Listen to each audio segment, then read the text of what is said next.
అమరావతికి సంబంధించి ఒక్కసారి నా వీడియోలు ఫాలో అయ్యేటటువంటి వాళ్ళకి ఐడియా ఉంటుంది. అమరావతి డెవలప్ కావాలంటే ముందు యాక్టివిటీ కావాలి. పొద్దున పూట సచివాలయానికి వచ్చే సాయంత్రం సచివాలయం ఖాళీ అయిపోతుంది. అక్కడ ఉన్న ఉద్యోగులందరూ ఎక్కడో తాడేపల్లిలోనో లేకపోతే కనుక బెజవాడలోనో గుంటూరులోనో ఉంటున్నారు. ఎక్కువగా తాడేపల్లి కూడా తక్కువే. సింగల్ అయితే తాడేపల్లి దగ్గర ఉంటున్నారు. ఎందుకంటే స్టడీస్కి అన్నిటికీ కూడా అటో ఇటుకో వెళ్ళాలి.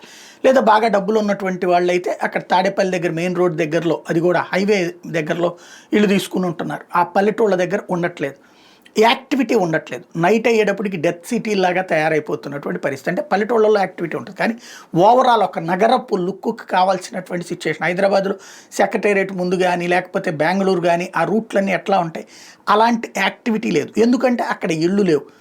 అదంతా డెవలప్ అయిన తర్వాత ఆ ప్రాంతంలో మూమెంట్ ఉంటుంది. వీడప్పుడు ఎట్లా ఉంటుంది, ఇదే విషయాన్ని అనేకసార్లు ప్రస్తావించాను. దానికి పరిష్కారం వల్ల ముందు టూరిజం ఒకటి అక్కడ డెవలప్ చేయటం, అవసరమైతే నైట్ ఈట్ స్ట్రీట్స్ అక్కడ ఏర్పాటు చేయడం, అట్లాగే అక్కడ పార్కులని బాగా తయారు చేసి జనాలు వచ్చి కూర్చోవడానికి వీలుగా ఉండేటట్టు చేయడం, దాంతోపాటుగా కళాశాలలు, యూనివర్సిటీలు, అట్లాగే హాస్పిటళ్ళు అక్కడ భారీ ఎత్తున ఏర్పాటు చేస్తే వాటిట్లో చదువుకోవడానికి వచ్చేవాళ్ళు, వీటిట్లో ట్రీట్మెంట్ తీసుకోవడానికి వచ్చేవాళ్ళు, వాళ్ళకి కావాల్సినటువంటి ఫెసిలిటీస్ కోసం అక్కడ ఏర్పడేటటువంటి అద్దెలకు ఇచ్చేటటువంటి దగ్గర నుంచి, కర్రీ పాయింట్ల దగ్గర నుంచి రకరకాలైనటువంటి నడుస్తుంటే తద్వారా ఉపయోగపడుతుంది. ఎట్లా చూసుకోండి అన్నటువంటి విషయం అనేకసార్లు ప్రస్తావించి ఇప్పుడు అడుగైతే ముందుకు పడుతుంది. ప్రభుత్వం చక్కటి ఆలోచన చేస్తుంది.